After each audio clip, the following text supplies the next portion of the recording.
সংসারে যাওয়া উন্নতি করবেন এই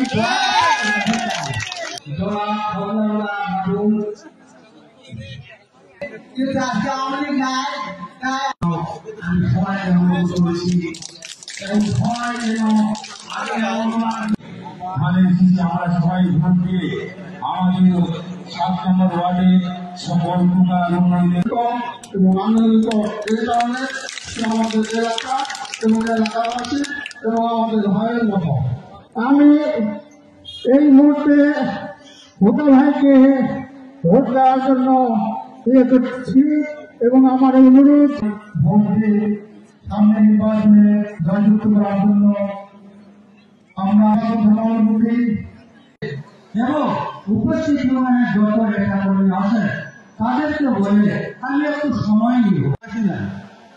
এদেশ আমাদের মাতৃভূমি, আমরা এদেশে বাস করব। আমাদের নেতা জাতীয়তাবাদী আদর্শের প্রবর্তক শহীদ রাষ্ট্রপতি জিয়াউর রহমান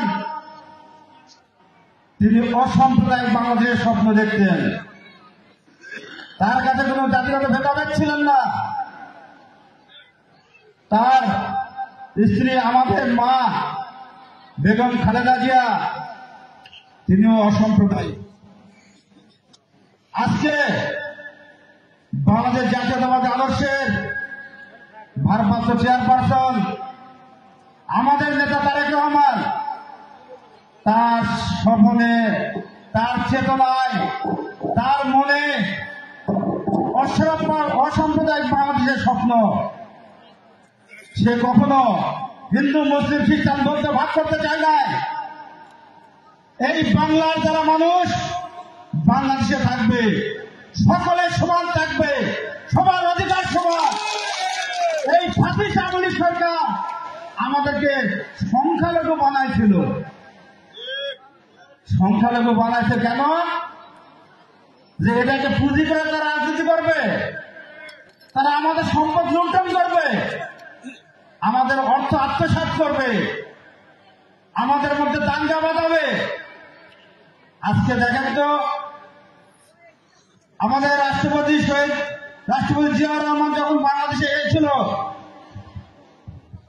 তার শাসনামল গেছে, খালেদা জিয়ার শাসনামল গেছে, যে 3 বারের প্রধানমন্ত্রী। এই বাংলাদেশে কয়টা হিন্দুদের উপর আক্রমণ হয়েছে, কয়টা মন্দিরে আক্রমণ হয়েছে, আর আওয়ামী লীগের সময় কতগুলো আক্রমণ হয়েছে। শুধু হিন্দু নয়, এদেশে হিন্দুদের উপর আক্রমণ হয়েছে, এদেশে খ্রিস্টান ভাইদের উপর আক্রমণ হয়েছে, এদেশের আমাদের উপজাতি যে ভাইরা আছে তাদের উপর হামলা হয়েছে। আমরা পেয়েছি এমপি পদপ্রার্থী হিসাবে।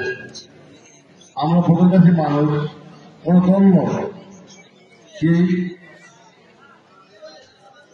বিএনপি কে আওয়ামী লীগ না, আমাদের ভোটের কাছে মানুষ হিসাবে, উনি ভোটের সন্তান হিসাবে আমরা দল মত হিন্দু মুসলমান আওয়ামী লীগ পেয়েছি, সবার নেতা পাশে থাকবো, সবাই থাকবো। আশা করি উনি একজন সুশিক্ষিত প্রার্থী। উনি 2009 সাল থেকে 2020 সাল পর্যন্ত আমাদের মাঝে উপস্থিত আছে। আমাদের সুখে দুঃখে কষ্টে উনি আমাদের পাশে চলে আছে। আমার দল আমেরিকা, আমার দল হচ্ছে বাংলাদেশ। এই বাংলাদেশের স্বাধীনতার ঘোষণা দিচ্ছে আমার দলের প্রতিষ্ঠাতা শেখ মুজিব। এই বাংলাদেশে সংসদীয় গণতন্ত্র নিয়ে আসছে, গণতন্ত্র ফেরত আসছে স্বৈরাচার হাসিনার কাছ থেকে আমার নেত্রী, আমাদের গণতন্ত্রের মা দেশনেত্রী বেগম খালেদা। গত 17 বছর আমার নেতা তারেক রহমান যুদ্ধ চালিয়ে গেছে, নিজের ছোট ভাইকে পর্যন্ত লাঠি দিতে পারেনি, খবর দিতে পারেনি, মাকে দেখতে পারেনি 15 বছর, কিন্তু আপোষ করে রেখেছে। আমরাও রাজপথে ছিলাম, জেল কেটেছি, জুলুমের শিকার হয়েছি। তাহলে এখন কথা কি? হারেরা আওয়ামী লীগ তো হামলা ছোটবেলায় দেখেছি, এই আওয়ামী লীগ তো ওখানে আসলো আমার কোলা স্কুলের অ্যাসিস্ট্যান্ট হেডমাস্টার বন্ধু মাস্টার তো আমার অ্যাসিস্ট্যান্ট হেডমাস্টার ছিল, আমাকে অঙ্ক পড়াতো, ভূগোল পড়াতো। কোনদিন তো বুঝিনি এইগুলো আওয়ামী লীগ করে না বিএনপি করে। গত 17 বছর যুবলীগ বা ছাত্রলীগের স্টাইল দেখলে, ভাব দেখলে মনে হয়েছে আমরা কোনো মানুষই না, আমাদেরকে মানুষ মনে করে না। তারা এই সম্প্রদায়কে এমন ভাবে দাবায় রাখছিল। আমরা তো 71-এর আগে আওয়ামী লীগ দেখছি না, কোথায় সে আওয়ামী লীগ? গণতন্ত্র আওয়ামী লীগ কোথায়? পালাই যাওয়া লাগলো কেন? ইমাম সাহেবরা পালাই গেছে, খবর আছে আপনার? ঢাকেশ্বরী মন্দিরের পণ্ডিত কয় আমার দোস্ত ঘরে গেছে। ওখানকার যে এখন ঢাকেশ্বরী মন্দিরে যে এখন সভাপতি, সে আমার দোস্ত, আপনার ভাববেন দোস্ত মনির, খুব ভালো খবর। পালাই যাও কেন?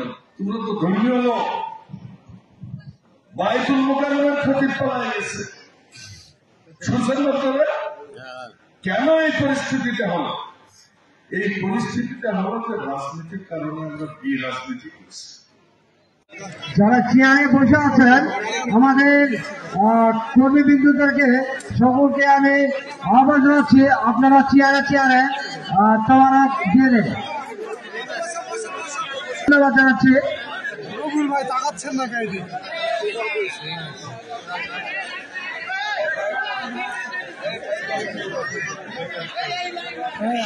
আসি